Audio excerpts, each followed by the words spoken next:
శ్యామ శ్రీరామ రామ భరతాగ్రజ రామ రామ శ్రీరామ భక్త పరిపోషక సార్వభౌమ శ్రీరామచంద్ర చరణం శరణం ప్రపద్యే.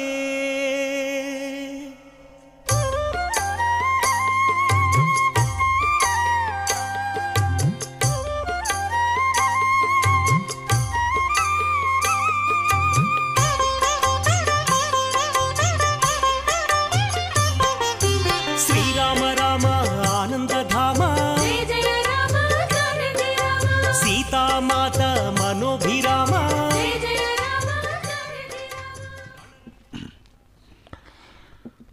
రామాయ రామభద్రాయ రామచంద్రాయ వేధసే రఘునాథాయ నాథాయ సీతాయా పతయే నమః.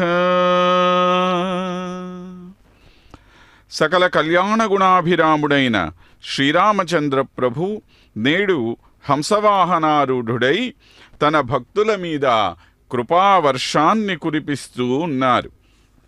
హంస సాధువులకు, ఋషులకు, మునులకు, మహానుభావులకు, తపోధనులకు ప్రతీక. వీరందరూ నిరంతరం ఏ శ్రీమన్నారాయణ తత్వాన్ని స్మరిస్తూ తమ జన్మలను ధన్యం చేసుకుంటూ ఉంటారో వారందరికీ ప్రతీకగా ఈనాడు పరమప్రభువు హంసవాహనం మీద విహరిస్తున్నారు. భవిష్యోత్తర పురాణంలోని 14వ అధ్యాయంలో హంసవాహనాన్ని గురించిన ప్రస్తావన మనకు కనపడుతుంది. ద్వితీయం చ తథారాత్రౌ అభవత్ హంసవాహనం. ఈ విధంగా హంసవాహనం మీద స్వామి విహరించటం మనము ఏదో ఈనాడు తయారు చేసుకున్న ఒక సాంప్రదాయం కాదు. ఇది పురాణ కాలం నుండి కూడా ప్రసిద్ధమైన ఆగమశాస్త్ర సాంప్రదాయం అనే మాట మనకు రుజువవుతూ ఉన్నది. బ్రహ్మోత్సవాలలో 2వ రోజు రాత్రి హంసవాహనం మీద స్వామి వేంచేయాలని ఆగమశాస్త్రాల మాట. ఈ బ్రహ్మోత్సవాలను ప్రారంభించిన వారు మరెవరో కాదు, సాక్షాత్తు బ్రహ్మదేవుడే. అనంతగరుడాద్యాస్య బ్రహ్మాద్యాస్య తథా అమరాః సర్వే చ అన్యే మహర్ష్యాద్యాః విశ్వక్సేన పురద్యాః అని భవిష్యోత్తర పురాణం మనకు తెలియజేస్తోంది. అంటే ఆదిశేషుడైన అనంతుడు, గరుత్మంతుడు మొదలైన వారు, బ్రహ్మాది దేవతలందరూ, ఇంకా మహర్షులు మొదలైన వారు, విశ్వక్సేనాది నిత్యసూరులు అందరూ కూడా ఈ బ్రహ్మోత్సవ సమయంలో స్వామిని ఆరాధించుకొని తరించడానికి ఈ లోకానికి విచ్చేస్తూ ఉంటారు. అటువంటి విశిష్టమైన బ్రహ్మోత్సవాలలో శ్రీరామచంద్ర ప్రభువు నేడు హంసవాహనాన్ని అధిరోహించి మనల్ని కటాక్షిస్తూ ఉన్నారు. హంస సత్వగుణానికి ప్రతీక.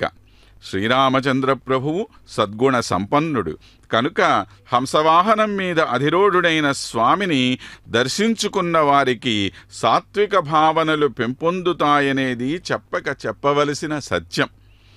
హంస పక్షులలో ఒక విశేష స్థానాన్ని కలిగి ఉన్నది. అసలు పక్షి అనగానే జ్ఞానము, అనుష్ఠానము అను రెండింటినీ 2 రెక్కలుగా కలిగి ఉన్న మహానుభావులకు సూచనగా మన వేద ఉపనిషత్తులే వర్ణిస్తూ ఉన్నాయి. ఉపనిషత్తులలో పక్షులకు సంబంధించిన కథలెన్నో కనపడుతూ ఉంటాయి. హంస పాలను, నీళ్లను వేరు చేయగలిగే సామర్థ్యం కలిగి ఉంటుంది అని చెప్తారు. ఈ విషయంలో శాస్త్రవేత్తలు చెప్పే మాట ఏంటంటే, అసలు హంస పాలనే తాగదు, అలాంటి హంస పాలను నీళ్లను వేరు చేయడమేమిటి, ఇదంతా భ్రమ, మూఢనమ్మకం అని కొట్టిపారేస్తూ ఉంటారు. ఇక్కడ మనం బాగా గుర్తుంచుకోవలసిన విషయం ఏమిటి అంటే, హంస తాగే పాలు మనం సాధారణంగా తాగే గేదె పాలో ఆవు పాలో కాదు. హంస నీళ్లల్లో విహరిస్తూ తామరతూడులు కొరికి వాటిలో ఉండే పాల వంటి రసాన్ని తాగుతుంది. తామరలు బురదలో వికసిస్తూ ఉంటాయన్న విషయం మనందరికీ తెలిసిందే. ఇక్కడ హంసకున్న నైపుణ్యం ఏమిటి అంటే, అంత బురద నీటిలో ఉన్న తామరతూడు నుండి పాలను గ్రహించే సమయంలో కూడా హంస ఏ విధమైన బురద అంటకుండా కేవలం పాలను మాత్రమే స్వీకరిస్తుంది. మహానుభావులైన వారు కూడా ఇదే విధంగా మంచి చెడులు కలిసి ఉన్న ప్రపంచంలో తాము కూడా నివసిస్తూనే తమకు ఏ విధమైన బురద అంటకుండా కేవలం మంచిని మాత్రమే స్వీకరిస్తూ ఉంటారు. అందుకే మహానుభావులను హంసతో పోలుస్తూ ఉంటారు. వారిలో సత్వగుణం ప్రధానంగా ఉండటం మరియు మంచిని మాత్రమే స్వీకరించే గుణం ఉండటం వలన వారిని ఈ విధంగా హంస అని సంబోధించటం కద్దు. రామకృష్ణ పరమహంస వంటి మహానుభావులు ఈ కోవకు చెందినవారే. భాగవత మహాపురాణాన్ని కూడా పరమహంస అని చెప్పే అంటాం. ఇది పరమహంస సంహిత కింద లెక్క. ఇటువంటి మహాత్ముల మనస్సుల్లో నిరంతరం కొలువై ఉండే భగవానుడు శ్రీమన్నారాయణ భగవానుడు కనుక నేడు దానికి సూచనగా హంసవాహనంపై స్వామి మనల్ని కటాక్షిస్తూ ఉన్నారు. ఏ విధంగా అయితే పూలలో ఉండే మకరందాన్ని స్వీకరించే తేనెటీగ కేవలం మకరందాన్ని మాత్రమే స్వీకరించి ఆ పుష్పానికి ఏ విధమైన అపకారము చేయదో, అలాగనే హంస వంటి మహానుభావులు ప్రపంచంలో తమకు కావలసిన విషయాలను గ్రహిస్తూనే ఏ విధమైనటువంటి కష్టము ఇతరులకు కలగకుండా తమ పనిని తాము నిర్వహించుకొని పోతూ ఉంటారు. దీనిని సూచించడమే హంసవాహనం యొక్క ప్రత్యేకత. హంస యొక్క ఈ విలక్షణమైన ప్రతిభను గుర్తు చేసుకుంటూ క్షీర నీర న్యాయం అనే ఒక న్యాయ సూత్రమే న్యాయశాస్త్రంలో మనకు కనపడుతూ ఉంటుంది. దీని అర్థం ఏమిటి అంటే, మహాపురుషులైనటువంటి వారు మంచి చెడును విడివిడిగా తెలుసుకోగలిగే గొప్ప నేర్పరితనం కలిగి ఉంటారని చెప్పడం. తులసీదాస్ అనే ఒక ప్రఖ్యాత హిందీ కవి ఇలా అంటారు: జడచేతన గుణ దోషమయ విశ్వకీన్హ కర్తార్ సంత హంసగుణ గహహిపయ పరిహరి వారి వికార్. భగవానుడి యొక్క సృష్టిలో జడ పదార్థాలు చేతన పదార్థాలు రెండూ కలిసి ఉన్నట్లే ప్రపంచంలో గుణాలు దోషాలు కూడా కలిసే ఉంటాయి. కానీ మహాపురుషులైన వారు అందులో నుండి మంచిని మాత్రమే స్వీకరించి దోషాలను వదిలేస్తూ ఉంటారు. దీనికి ఉదాహరణ హంస పాలను నీళ్లను వేరు చేసినట్లుగా అని చెప్పడం ఇక్కడ కొసమెరుపు. హంస ఏ విధంగా పాలను నీళ్లను వేరు చేస్తుందో మనం ఇప్పుడే చెప్పుకున్నాం కూడా. భారతీయ సంస్కృతిలో హంస ఆత్మోన్నతికి, చిరంతనమైన సత్యానికి, భగవత్తత్వానికి ప్రతీక అయినది. పరాశర సంహితలో శ్రీ మహావిష్ణువు సృష్టి ప్రారంభంలో స్వయంగా హంసావతారాన్ని ధరించారు అని ఒక ఉపాఖ్యానం మనకు కనపడుతుంది. కృతే యుగేతు ప్రథమే సృష్ట్యాదౌ మాసి మిషకే కృష్ణపక్షే త్రయోదశ్యాం బుధ్న్యరక్షే గురువాసరే హంసాకార అవతారాయ సంభవే మిథునలగ్నకే శ్రీహరి భగవాన్ సో వై సృష్ట్యాదౌ తు చతుర్ముఖస్య ప్రణవం దత్వా వైకుంఠం ప్రతి నిరతః సహంసరూపీ భగవాన్ సృష్టిస్థిత్యాంతకారకః స ఏవ పరమాత్మా చ సదా దేవః పితామహ తస్మాత్ సన్వప్రయత్నేన త్వమేవ అర్చయేత్ జపేత్ సదా. ఈ విధంగా కృతయుగం ప్రారంభంలో సృష్టి ప్రారంభమవడానికి ముందుగానే భగవానుడు ఒక శుభలగ్నంలో హంసరూపాన్ని ధరించి ఈ లోకానికి విచ్చేసినట్లుగా ఇందులో మనకు తెలపబడింది. ఆయనే చతుర్ముఖ బ్రహ్మకు ప్రణవనాదమైన ఓంకారాన్ని, ఆ ఓంకారం యొక్క విస్తృత రూపమైన వేదాలను బోధపరిచి ఆ విజ్ఞానంతో బ్రహ్మ సృష్టి కార్యాన్ని చేసే విధంగా జ్ఞానాన్ని ప్రబోధించారు. ఆ తరువాత సృష్టి స్థితిలయ కారకుడైన శ్రీ మహావిష్ణువు శ్రీవైకుంఠానికి చేరుకున్నాడు. కనుక అటువంటి భగవానుణ్ణి మనం అన్ని విధాలుగా అర్చించి జపించవలసిన అవసరం ఉన్నది. మనందరికీ ఆరాధ్య దైవం ఆ శ్రీమన్నారాయణుడు అనేటువంటి విషయాన్ని మనకి ఈ పరాశర సంహిత స్పష్టంగా తెలియజేస్తోంది. హంస భగవానుణ్ణి ఆరాధించటం వల్ల ఏం ఫలితం కలుగుతుందో తెలియచేస్తూ పరాశర సంహిత మనకి ఏం చెప్తోంది అంటే, తత్తత్స్థలాభివృద్ధ్యర్థం జయ ఆయుష్య అభివృద్ధయే వేదశాస్త్రాభివృద్ధ్యర్థం సర్వరోగహరాయ చ సర్వసస్యాభివృద్ధ్యర్థం జ్ఞానమోక్షాభివృద్ధయే అని.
రామభద్ర రఘువీర రవివంశ తిలక నీ నామమే కామధేనువు నమో నమో. రామభద్ర రఘువీర రవివంశ తిలక నీ నామమే కామధేనువు నమో నమో నమో నమో నమో నమో నమో నమో.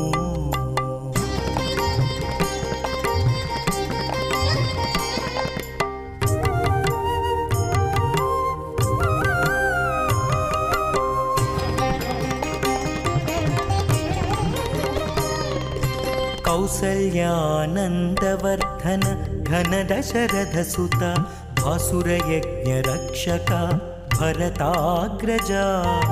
కౌసల్యానందవర్ధన ఘన దశరథ సుత భాసురయజ్ఞ రక్షక భరతాగ్రజ.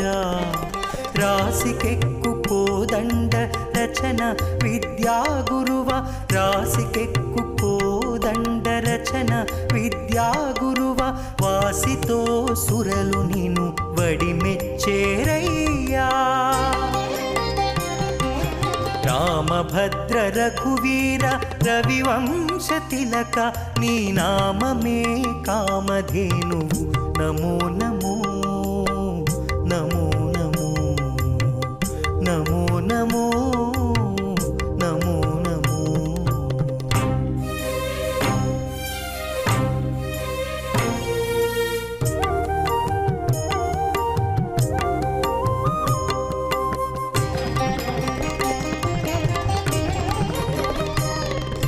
మారీచ సుబాహుమర్దన తాటకాంతక దారుణ వీరశేఖర ధర్మపాలక. మారీచ సుబాహుమర్దన తాటకాంతక దారుణ వీరశేఖర ధర్మపాలక. కారుణ్యరత్నాకర కాకాసురవరదా కారుణ్యరత్నాకర కాకాసురవరదా సారెకు వేద విధులు జయవెట్టేరయ్యా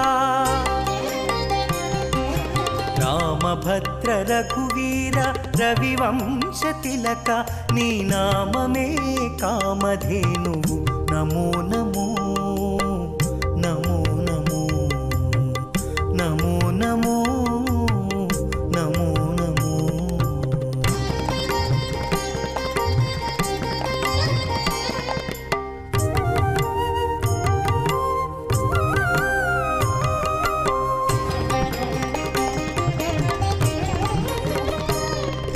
సీతారమణ రాజశేఖర శిరోమణి భూతలపుట అయోధ్యాపుర నిలయా సీతారమణ రాజశేఖర శిరోమణి భూతలపుట అయోధ్యాపుర నిలయా ఈతల శ్రీ వెంకటాద్రి నిరవైన రాఘవ ఈతల శ్రీ వెంకటాద్రి నిరవైన రాఘవ ఘాతని ప్రతాపమెల్లా కడు నిండేనయ్యా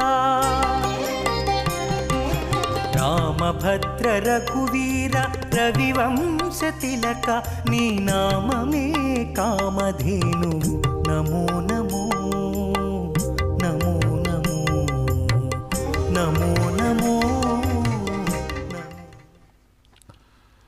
శ్రీరామచంద్ర ప్రభు జగదానందకారకుడై నేడు హంసవాహనం మీద విహరిస్తూ భక్తులందరి యొక్క మనోతాపాలని దూరం చేస్తున్నారు. ఇక్కడ హంస కేవలం ఒక వాహనం మాత్రమే కాదు, హంస సాక్షాత్తు భగవానుడి యొక్క ఒక స్వరూపము అనేటువంటి విషయాన్ని కూడా మనం ముచ్చటించుకుంటూ ఉన్నాం.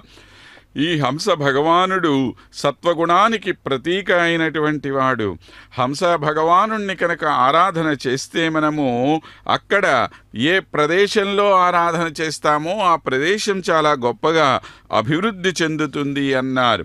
ఆయుష్యాభివృద్ధి చేసుకోవటానికి, వేద శాస్త్రాలను ప్రకాశింపచేసుకోవటానికి, అన్ని రకాలైన రోగాల నుండి విముక్తి పొందటానికి, మంచి పాడి పంటల సమృద్ధి కొరకు, జ్ఞానము మోక్షము పొందటానికి కూడా మనం హంస భగవానుణ్ణి ఆరాధించవలసిన అవసరం ఉంది.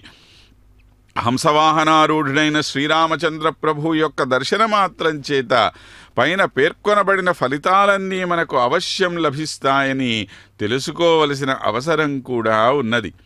ఓం హంస హంసాయ విద్మహే పరమహంసాయ ధీమహి తన్నో హంస ప్రచోదయాత్ అని ఈ మంత్రాన్ని హంసగాయత్రి అని చెప్పి అంటాం. ఈ హంసగాయత్రిని పఠించినంత మాత్రాన మానసికమైన శాంతి, వైవాహిక వృద్ధి కలుగుతుంది.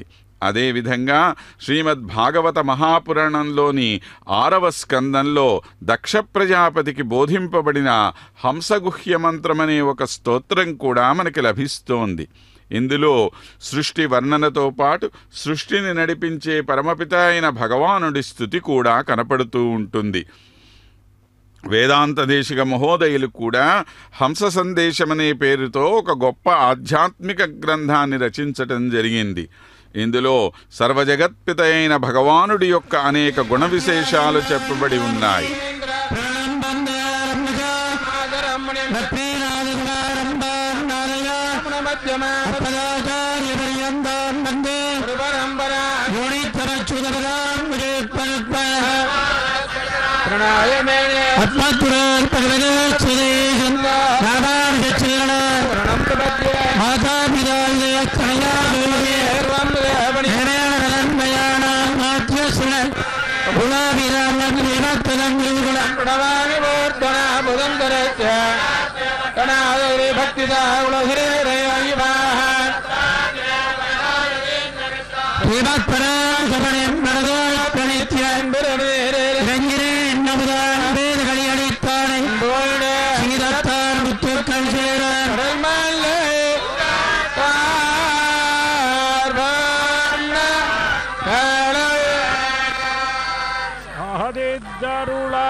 ఎదురా రఘుపతికి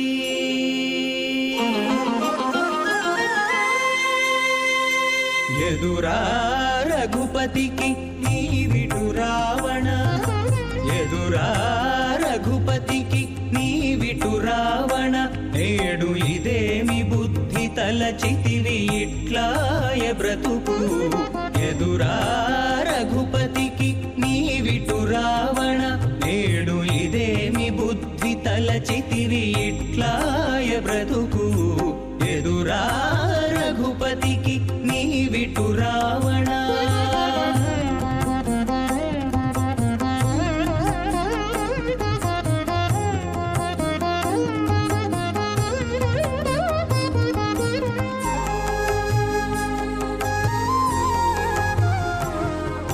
హరుని పూజలు నమ్మి హరితో మార్కొనగ విరసమై కూలితివి వెర్రి రావణ హరుని పూజలు నమ్మి హరితో మార్కొనగ విరసమై కూలితివి వెర్రి రావణ వరుసతోడ బ్రహ్మవరము నమ్మి వరుసతోడ బ్రహ్మవరము నమ్మి రాము శరణనకుండగానే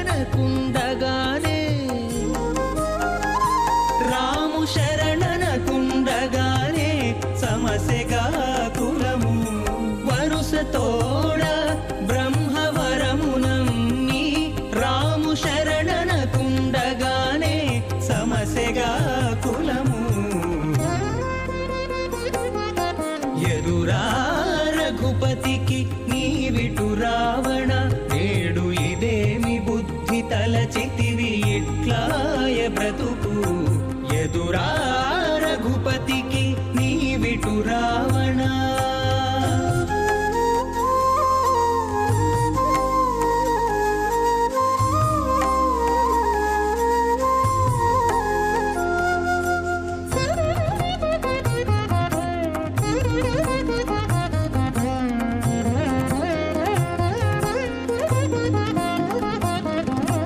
జపతపములు నమ్మి సర్వేషు విడువగా విపరీతమాయగా వెర్రి రావణ జపతపములు నమ్మి సర్వేషు విడువగా విపరీతమాయగా వెర్రి రావణ ఉపమలన కడుతానున్న జలనిధి నమ్మి ఉపమలన కడుతానున్న జలనిధి నమ్మి కపుల పాలైతివిగా కపుల పాలైతివిగా కదన రంగమున ఉపమలన కడుతానున్న జలనిధి నమ్మి కపుల పాలైతివిగా కదన రంగమున ఎదురా రఘుపతికి నీవిటు రావణ నేడు ఇదేమి బుద్ధి తలచితివి ఇట్లాయ బ్రతుకు ఎదురా రఘుపతికి నీవిటు రావణ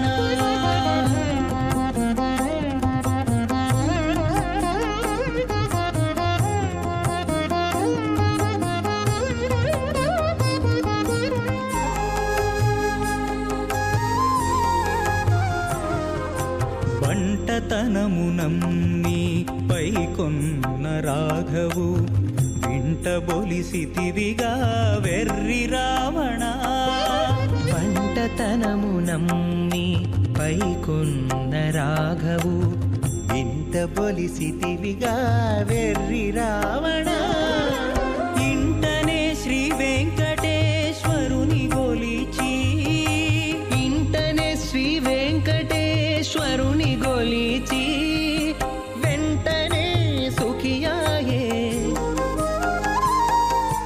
వెంటనే సుఖియాయే విభీషణుడు ఇంటనే శ్రీ వెంకటేశ్వరుని గొలిచి వెంటనే సుఖియాయే విభీషణుడు హంసవాహనారూఢుడైన భగవానుని దర్శించటం వల్ల మనకు కలిగే లాభమేమిటయ్యా అంటే, హంస సాధారణ జ్ఞానానికన్నా మించిన పరాజ్ఞానాన్ని పరమజ్ఞానాన్ని మనకు లభింపచేస్తుంది అని. హంసవాహనారూఢుడైన పరమప్రభు యొక్క దర్శనమాత్రం చేత మనకు ఇటువంటి పరాజ్ఞాన ప్రాప్తి కలుగుతుందనేది నిర్వివాదాంశం. చూడండి, అక్కడ కొంతమంది కళాకారిణులు చక్కగా తెల్లని వస్త్రాలను ధరించి ఆ హంస ఏ విధంగా సత్వగుణానికి ప్రతీక అయినటువంటిదో అదేవిధంగా సత్వగుణ ప్రధానులైనటువంటి ఆ నారీమణులు చక్కగా కోలాట ప్రదర్శన చేస్తున్నారు. వారి ముందరేమో పసుపు వర్ణంలో ఉండేటువంటి చీరలు కట్టుకున్నటువంటి కొంతమంది సువాసినులు ఎంతో చక్కగా అదే నృత్యాన్ని చేస్తూ భగవానుడికి ఆనందాన్ని చేకూర్పచేసేటువంటి ప్రయత్నం చేస్తున్నారు. ఇలాగా ప్రతి ఒక్కరూ కూడా కలిసి స్వామి యొక్క సేవా భాగ్యాన్ని పొందేటువంటి ప్రయత్నం చేస్తూ ఉన్నారు. మనందరం కూడాను మన ఇళ్లల్లో కూర్చొని ఉండే ఈ ఎస్వీబీసీ ఛానల్ ద్వారా, వెంకటేశ్వర భక్తి ఛానల్ ద్వారా దేశ విదేశాలలో ఉండేటువంటి వారందరూ కూడాను స్వామి యొక్క దర్శన భాగ్యాన్ని, సేవా భాగ్యాన్ని పొందేటువంటి ఒక అదృష్టానికి నోచుకున్నాము. అందరం కూడా ఈ ఎస్వీబీసీకి చాలా కృతజ్ఞులమై ఉండవలసినటువంటి అవసరం ఉంది. హంసమంత్రం అనేటువంటిది ఒక అత్యద్భుతమైన ప్రభావాత్మకమైన మంత్రంగా భావింపబడుతోంది. హంస అనే శబ్దంలో 2 అక్షరాలుంటాయి, హ మరియు స. స అంటే అర్థం సహ, సహ అంటే అతను. అంటే ఎవరైతే సమస్తమైన ప్రపంచానికి మూలాధారమో అటువంటి పరమాత్మ. ఇక హం అనేటువంటి అక్షరం అహం అనే శబ్దానికి సంక్షిప్త రూపం. దీనినే అద్వైత సిద్ధాంత సమర్థకులు సోహం అనే మంత్రం యొక్క పరివర్తిత రూపంగా భావిస్తూ ఉంటారు. ప్రణవ మంత్రమైన ఓం కూడా ఇదే సోహం అనే మంత్రం యొక్క సంక్షిప్త మంత్రంగా భావింపబడుతోంది. ధ్యానబిందోపనిషత్ ప్రకారం మన శరీరంలో ఉండే ఆత్మ ఈ మంత్రాన్ని నిరంతరం జపిస్తూనే ఉంటుందిట. ఎప్పుడెప్పుడైతే మనం శ్వాస పీలుస్తామో అప్పుడంతా అది సహ అనే అక్షరాన్ని జపిస్తూ ఉంటుంది. శ్వాస వదిలే సమయంలో అది అహం లేదా హం అనే అక్షరాన్ని జపిస్తూ ఉంటుంది. ఈ విధంగా ఒక పగలు ఒక రాత్రిలో కనీసం 22,600 సార్లు మనం మనకు తెలియకుండానే ఈ మంత్రాన్ని జపిస్తూ ఉంటామన్నమాట. దీనినే అజప గాయత్రి మంత్రం అని కూడా అంటాం. ఈ మంత్రాన్ని జపిస్తే మోక్షప్రాప్తి కలుగుతుంది అని చెప్తారు. హంసమంత్రం యొక్క వైశిష్ట్యాన్ని బ్రహ్మ విద్యోపనిషత్తు, మహావాక్యోపనిషత్తు వంటి ఇతర ఉపనిషత్ గ్రంథాలలో కూడా చెప్పడం జరిగింది. ఇటువంటి మహామంత్రం యొక్క సాకార స్వరూపమైన హంస మీద నేడు మన ప్రియతమ భగవానుడు శ్రీరామచంద్ర ప్రభువు విరాజిల్లుతూ మనకు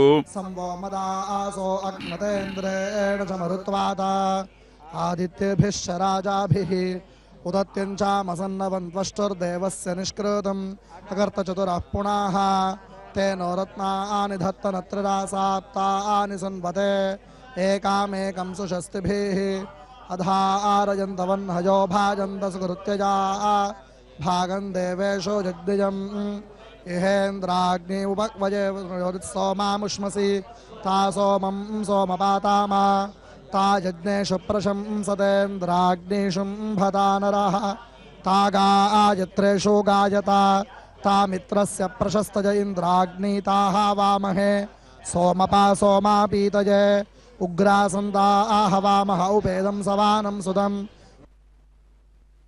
వాహనం మీద విరాజిల్లుతున్న మన భగవానుడు మోక్ష సాధనా మార్గాలలో అన్నింటికైనా ఉత్తమమైన మార్గం తన పాదాలను ఆశ్రయించడమే అని తెలియచేస్తున్నట్లుగా కనపడుతుంది. రండి, అటువంటి మన శ్రీరామచంద్ర మహాప్రభు యొక్క సేవ చేసుకొని ఆ స్వామి దివ్య మంగళ స్వరూపాన్ని దర్శించి మనందరం కూడా ఆ మోక్ష మార్గంలో ముందుకు వెడదాం. ఆ శ్రీరామచంద్ర ప్రభువు యొక్క నామాలను మనం ఎన్ని రకాలుగా కీర్తించుకున్నా తనివి తీరదు కదా. శుద్ధ బ్రహ్మ పరాత్పరుడైన రాముడు, కాలాత్మక పరమేశ్వరుడైన రాముడు, శేషతల్ప సుఖ నిద్రిత రాముడు, బ్రహ్మాద్యమర ప్రార్థిత రాముడు, రామ రామ జయ రాజా రామ, రామ రామ జయ సీతారామ అని ఎన్ని రకాలుగా ఆ స్వామిని కీర్తించుకున్నా మనకి ఆ ఆనందం పెరుగుతూ ఉండేదే కానీ తరిగే ఆనందం కాదు కదా. ప్రియగుహ వినివేదిత పద రామ, శబరీదత్త ఫలసల రామ, హనుమత్సేవిత నిజపద రామ, శీత ప్రాణాధారక రామ, రామ రామ జయ రాజా రామ, రామ రామ జయ సీతారామ. ఇలా ఎన్నెన్ని రూపాలలో ఆ స్వామిని ధ్యానించుకున్నా మన తనివి తీరుతుందా? ఆ నీలమేఘశ్యాముని జగదానందకారుకుని సీతామనోభిరాముని దివ్య దర్శనం అనంత ఆనందదాయకం. స్వామి అంటేనే మనకి సత్వస్వరూపము. ఆ సత్వస్వరూపుడైనటువంటి స్వామిని సేవించటానికి అదుగో గజరాజులు, వృషభరాజులు అందరూ కూడాను ముందు నడుస్తూ ఉండి తమ యొక్క స్వామిని ఎంత వైభవంగా మీరందరూ కూడా దర్శించుకుంటూ ఉన్నారయ్యా. చూడండి, మా స్వామి యొక్క సేవలో మేము మా జీవితాలని తరింపచేసుకుంటున్నాము, మీరు కూడా వచ్చి మీ జన్మలను తరింపచేసుకోండి అని చెప్పి చెబుతూ ఉన్నట్లుగా ఉన్నది కదా. స్వామి యొక్క సత్వస్వరూపాన్ని ప్రశంసిస్తూ రామదాసు గారు అంటున్నారు, నీ సహజంబు సాత్వికము. అయ్యా, నీ యొక్క సహజమైనటువంటి గుణమేమిటి అంటే సత్వప్రధానుడైనటువంటి స్వామి భగవానుడు కనుక అటువంటి సత్వస్వరూపానికి సూచన అయినటువంటిదే ఈ హంస. అటువంటి హంసవాహనం మీద ఈనాడు స్వామి అధిరూఢుడై మన ముందుకు వస్తూ ఉన్నారు అనంటే ఆ స్వామి యొక్క సత్వస్వరూపమే మన ముందుకు వచ్చినట్లుంటుంది. నీవిడి పట్టు సుధాపయోధి. ఈయన ఉండేది ఎక్కడ? ఆ తెల్లని అమృత సరోవరం కదా. ఆ స్వామి ఉండేటువంటిది ఆ పాల సముద్రం కదా. పద్మాసనుడాత్మజుండు. ఇక మరొక సత్వస్వరూపంగా భావింపబడేటువంటి ఆ బ్రహ్మ నీ యొక్క కుమారుడు కదయ్యా. కమలాలయని ప్రియురాలు. ఇక నీ ప్రియురాలెవరు? ఆ కమలంలో కూర్చొని ఉండేటువంటి ఆ పద్మ కదా, ఆ పద్మావతీదేవి కదా. నీకు సింహాసనమిద్ధరిత్రి. నీవు కూర్చునేటువంటి సింహాసనం ఈ భూమండలము కదా. గొడుగాక సమక్షులు చంద్రభాస్కరుల్ నీ సుమతల్పమాది ఫణి. ఇక చక్కని పూలతో పరిచినటువంటి ఒక తల్పంలాగా ఉండేటువంటి వాడు ఆ ఆదిశేషుడే. నీవే సమస్తము, ఇక మాకు సర్వము నువ్వైనటువంటి వాడివి కదయ్యా.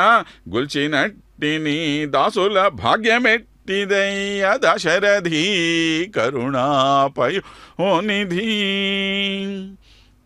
నిన్ను సేవించేటువంటి దాసుని యొక్క జన్మయే ఒక సఫలమైనటువంటి జన్మ. జన్మ అంటే వారిది కదా. ఎవరెవరైతే వచ్చి నిన్ను సేవించారో వారందరూ కూడాను ఎంత ఉన్నతమైనటువంటి స్థితిని పొందారయ్యా. హరునకునం విభీషణునకు అద్రిజకుం తిరుమంత్రరాజమై కరికిన హల్యకుం ద్రుపద కన్యకు నార్తి హరించు చుట్టమై పరగిన ఎట్టిని పతిత పావన నామము జిహ్వపై నిరంతరము నటింపజయుమిక దశరథి కరుణాపయోనిధి. నిరంతరము ఆ పరమశివుడు కూడా ధ్యానించేటువంటిది తారక మంత్రమైనటువంటి ఈ శ్రీరామనామాన్నే కదా. ఆనాడు విభీషణుడు రక్షింపబడ్డాడంటే సమస్త జగత్తులను కూడాను గడగడలాడించినటువంటి రావణాసురుణ్ణి ఎదిరించి నిలిచినటువంటి విభీషణుడు కూడా అంత ధైర్యంగా ఉన్నాడు అంటే, అంత సురక్షితుడుగా ఉన్నాడు అనంటే నీ నామాన్ని తన నాలుక మీద ఆడించబట్టి కదా అతను ఆ విధంగా ఉన్నాడు. అద్రిజకుం తిరుమంత్రరాజమై. ఆ పార్వతీదేవి కూడా నిరంతరము శ్రీరామ రామ రామేతి రమే రామే మనోరమే సహస్రనామ తత్తుల్యం రామనామవరానని అని చెప్పి ఆనాడు పార్వతీదేవి మహాదేవుణ్ణి ప్రార్థన చేసింది. అయ్యా, ఈ విష్ణు సహస్రనామం అని చెప్పి ఇన్ని చెప్పావే, ఇన్ని నామాలు చెప్పేటువంటి యోగ్యత అందరికీ ఉండవచ్చు, ఉండకపోవచ్చు. లేని వాళ్ళు ఏం చెయ్యాలయ్యా స్వామి అనంటే ఏం చెప్పారు? అమ్మా, ఒక్క శ్రీరామ అనేటువంటి నామాన్ని చెబితే చాలు, ఇలాంటి 1000 నామాలు చెప్పినటువంటి పుణ్యమంతా మీకు లభిస్తుంది అని చెప్పి కదా చెప్పారు. కనుక అటువంటి అద్భుతమైనటువంటి నామం ఈ శ్రీరామనామం. ఆ శ్రీరామనామాన్ని మనకి ప్రతిబింబింపచేసేటువంటి మహానుభావుడిగో శ్రీరామచంద్రుడు మన ముందు ఇలా చక్కగా ఆనందంగా విహరిస్తూ ఉన్నాడు. ఆనాడు కరికి అహల్యకుం ద్రుపద కన్యకు నార్తి హరించు చుట్టమై. ఆ గజేంద్రుడు ప్రార్థించినది నిన్నే కదా. ఆ అహల్యకు శాప విమోచనం కలగజేసినటువంటిది నువ్వే కదా. ఆనాడు ఆ ద్రౌపదీదేవిని యొక్క మాన సంరక్షణ చేసినటువంటి మహానుభావుడివి నువ్వే కదయ్యా. నీ పతిత పవన నామము జిహ్వపై నిరంతరము నటింపజేయుమిక. అలాంటి శ్రీరామనామాన్ని నా నాలుక మీద ఆడేటట్లుగా చెయ్యి స్వామి. ఈ జన్మకింతకన్నా సార్థకత ఇంకేం కావాలి? నిరంతరము రామా రామా రామానని చెప్పి ఆర్తిగా నిన్ను పిలవగలిగేటువంటి ఒక సౌభాగ్యానికి మమ్ము అర్హులను చెయ్యవయ్యా శ్రీరామచంద్ర ప్రభు అని చెప్పి ప్రార్థన చెయ్యటానికి ఇదిగో ఇంతమంది కళాకారులు ఇక్కడికి విచ్చేశారు. ఇంతమంది అశేషమైనటువంటి భక్తజన సందోహం ఇక్కడికి విచ్చేసింది.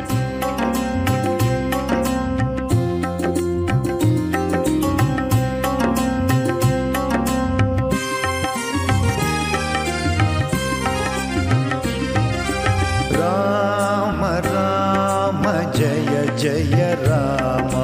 రామ రామ జయ జయ రామ.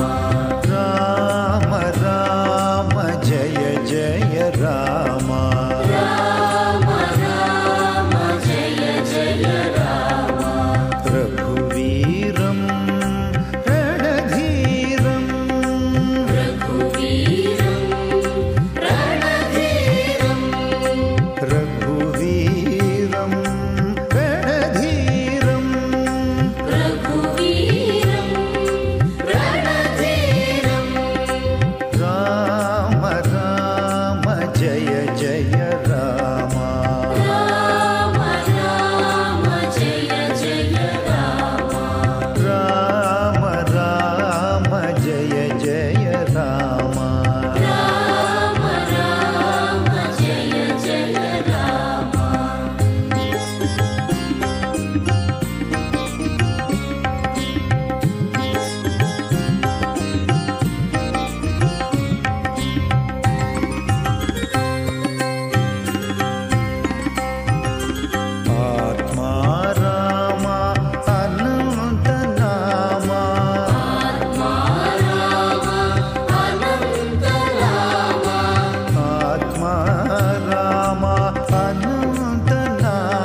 జయ జయ రామ రామ రామ జయ జయ రామ రామ రామ జయ జయ రామ రామ రామ జయ జయ రామ రఘువీరం రణధీరం రఘువీరం రణధీరం రఘువీరం రణధీరం రఘువీరం రణధీరం రామ రామ జయ జయ రామ రామ రామ జయ జయ రామ రామ రామ జయ జయ రామ రామ రామ జయ జయ రామ శ్రీరామచంద్ర మహాప్రభువు యొక్క కీర్తి ఎంత గొప్పగా ప్రపంచమంతా కూడా వ్యాపించిపోయింది అనంటే ఎంతమంది మహానుభావులు ఎన్ని రూపాలలో రామాయణాన్ని రచించి తమ జన్మలను ధన్యం చేసుకున్నారో మనందరికీ తెలిసిన విషయమే.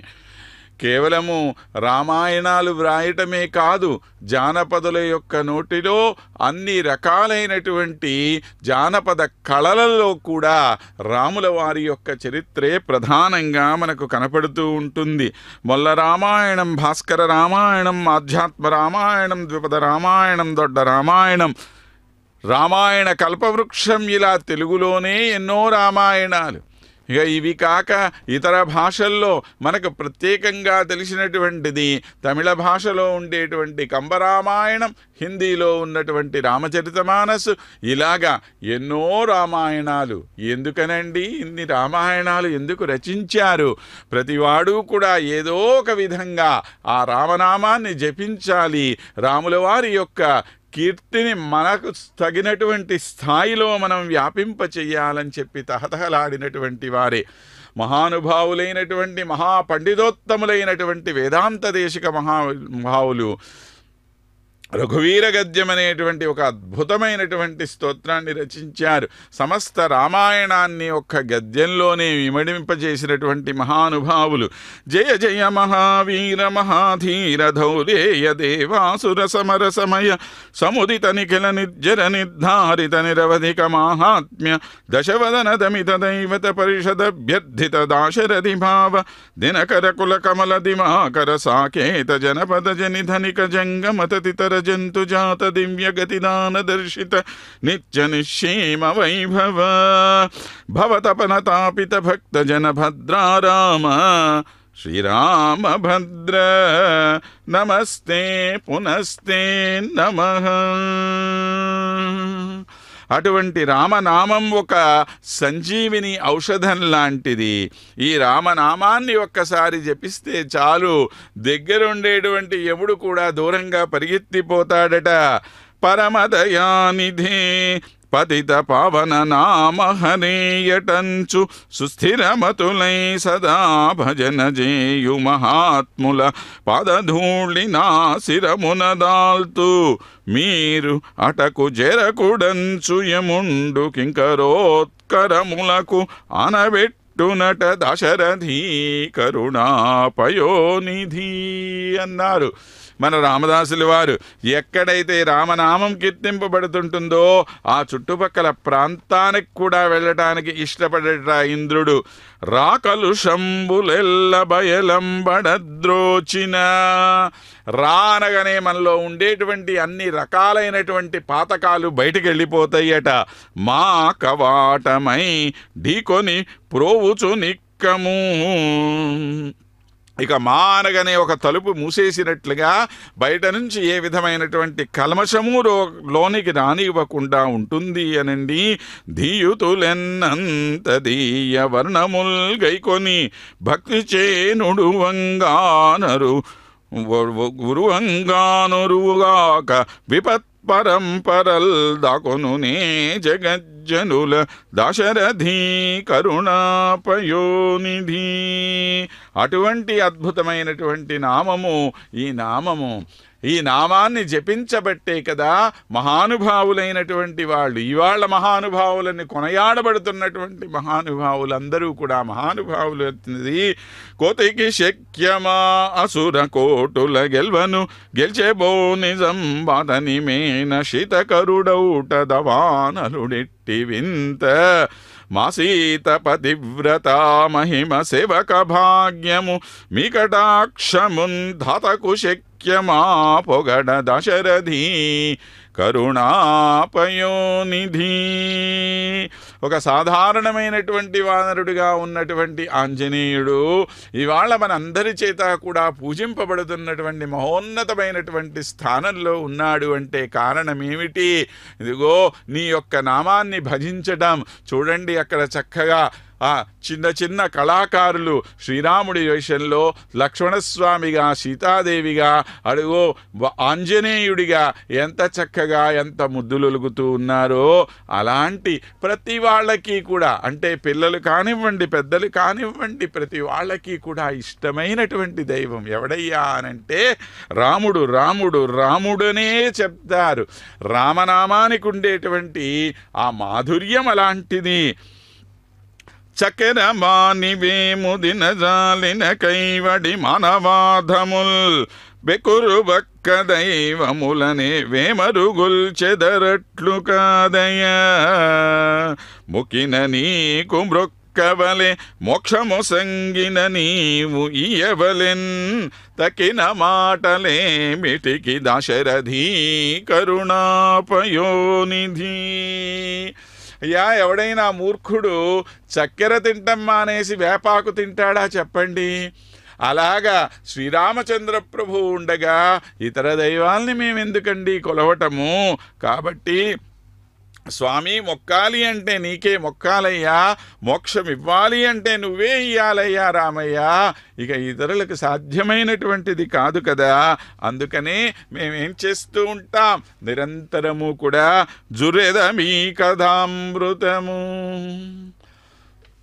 ఏం చెయ్యాలండి? మనందరం కూడా ఆ స్వామి యొక్క కథని మనందరం కూడాను ఆ రామాయణ సారాంశాన్ని మనం చక్కగా జురుకొని తాగాలట. జురెదమీ పద పంకజతోయమున్, ఆ స్వామి యొక్క పాద పద్మాలలో ఉండేటువంటి ఆ నీటినే నేను స్వీకరిస్తానంటున్నాడు. జురెద రామనామమున జొబిల్లుచున్న సుధారసంబు, ఆ రామ అనేటువంటి నామంలో ఉండేటువంటి అమృతత్వాన్ని, ఆ అమృతాన్ని నేను స్వీకరిస్తాను అంటున్నాడు.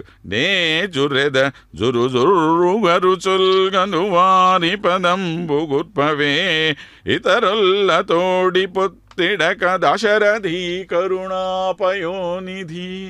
అయ్యా స్వామి, నా జన్మకి సార్థకం దేనివల్ల వస్తుంది అనంటే నీ యొక్క నామాన్ని జపించేటువంటి వారందరితోటి నేను ఉన్నప్పుడే.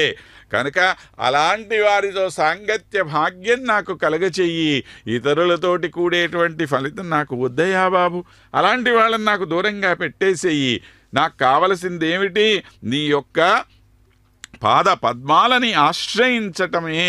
దాన్ని మించినటువంటిది ఇంకేమి ఉన్నది? ఆ స్వామి యొక్క పాదపద్మములు అటువంటివి.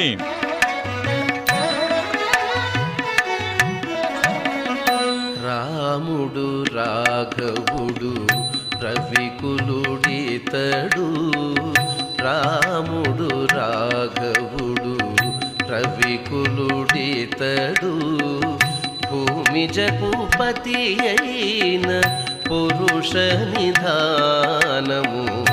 రాముడు రాఘవుడు రవికులుడితడు, భూమి జగపతి అయిన పురుష నిధానము. రాముడు రాఘవుడు రవికులుడితడు.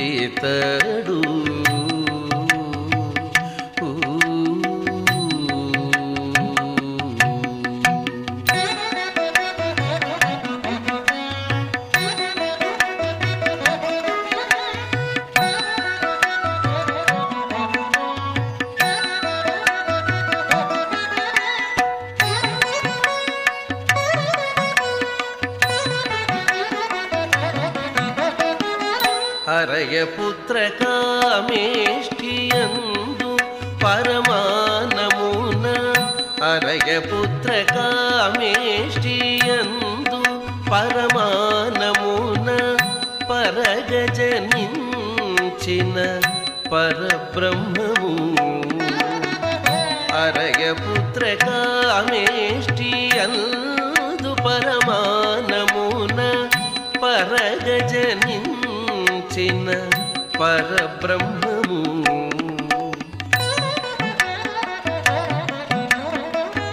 సురల రక్షింపగ అసురుల శిక్షింపగ సురల రక్షింపగ అసురుల శిక్షింపగ తిరమై ఉదయించిన దివ్య తేజము తిరమై ఉదయించిన దివ్య తేజము తిరమై ఉదయించిన దివ్య తేజము రాముడు రాఘవుడు ప్రవికులుడితడు భూమి జగుపతి అయిన పురుష నిధానము రాముడు రాఘవుడు ప్రవికులుడితడు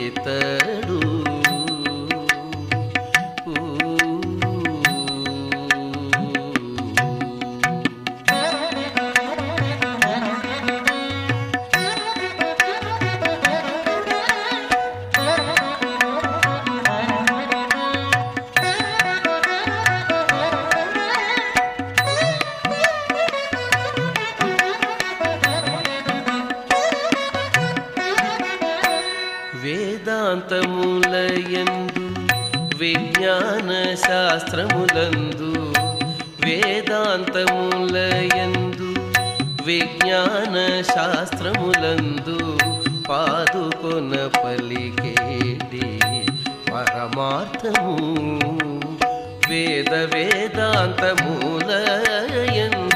విజ్ఞాన శాస్త్రములందు పాదుకొన పలికేటి పరమార్థము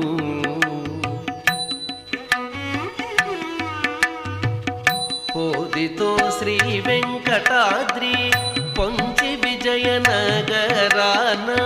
పోదితో శ్రీ వెంకటాద్రి పొంచి విజయనగరాన పోదితో శ్రీ వెంకటాద్రి పొంచి విజయనగరాన ఆదికి అనాది అయిన అర్చావతారము ఆదికి అనాది అయిన అర్చావతారము ఆదికి అనాది అయిన అర్చావతారము రాముడు రాఘవుడు ప్రవికులుడితడు భూమి జగుపతి అయిన పురుష నిధానము రాముడు రాఘవుడు ప్రవికులుడితడు. ఈ ప్రపంచంలో రకరకాల వింతలు మనం చూస్తూ ఉంటాం. ఒరే ఇది ఏ విధంగా సాధ్యమయ్యా అని చెప్పి మనకి ఒక్కొక్కసారి సందేహం కూడా కలుగుతూ ఉంటుంది. కానీ ఎటువంటి సందేహానికి తావులేనటువంటి విషయం ఏమిటి అనంటే రామనామం అనేటువంటి ఒక తారక మంత్రాన్ని గనక స్మరిస్తే అన్ని విధాలుగా మనం ఉద్ధరింపబడతామనేటువంటి మాట. చాలా సులభమైనటువంటి రెండు అక్షరాలు కలిగినటువంటి రామ రామ. ముందు చెప్పండి, వెనక్కి తిప్పి చెప్పండి. ఎలా తిప్పి చెప్పినప్పటికీ కూడా దాని యొక్క ఫలితం ఏమాత్రం తగ్గనటువంటి అద్భుతమైన మంత్రం ఏదన్నా ఉందంటే రామ రామ రామ రామ మరా మరా మరా మరా మరా అని చెప్పి అన్నా కూడా దానిలో ఏ విధమైనటువంటి దోషము లేదు. కనుక ఎన్ని విధాలుగానైనా సరే మానవుల్ని ఉద్ధరించటం కోసమే కంకణం కట్టుకున్నదా ఈ మంత్రము అనేటటువంటి మాట అది. కనుక ఇందులో ఏ విధమైనటువంటి వింత లేదండి అంటున్నారు. చరణము సోకినట్టి శిలజవ్వని రూపగుటొక్క వింత. ఆయన ఎవరో వచ్చి నడిచి వస్తూ ఉంటేట ఆ కాలు తగిలి ఒక రాయి స్త్రీగా మారింది అన్నారు. ఇదేదో వింతగా ఉందండి. కావచ్చు కాక అది సుస్థిరముగ నీటిపై గిరులు దేలినదొక్కటి వింత. ఆయన ఏదో ఒక వారధి నిర్మిద్దాము అని చెప్పి అనుకొని నీళ్ల మీద కొండల్ని తీసుకొచ్చి వేస్తే అవి నీళ్ల మీద తేలినాయి అని చెప్పి అన్నారే, ఇది ఇంకొక వింత. నీటి మీద కొండ తేలటం ఏంటండి అంటే అది కూడా వింత అయితే అయ్యుండొచ్చు కాక.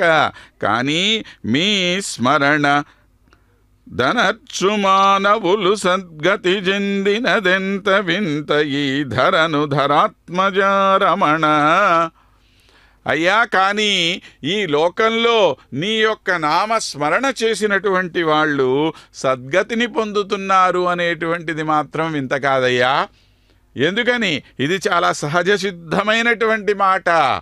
మనిషి పుట్టాడనేది సహజ సిద్ధమైనది ఏ విధంగానో, తినడం ఏ విధంగా సహజసిద్ధమైనటువంటిదో అలాగ రామనామాన్ని జపిస్తే చాలు నువ్వు సద్గతి పొందుతావనేటువంటిది కూడా అంతే. ఆ రామనామంలో ఉండేటువంటి ఒక గొప్ప వైశిష్ట్యమంది.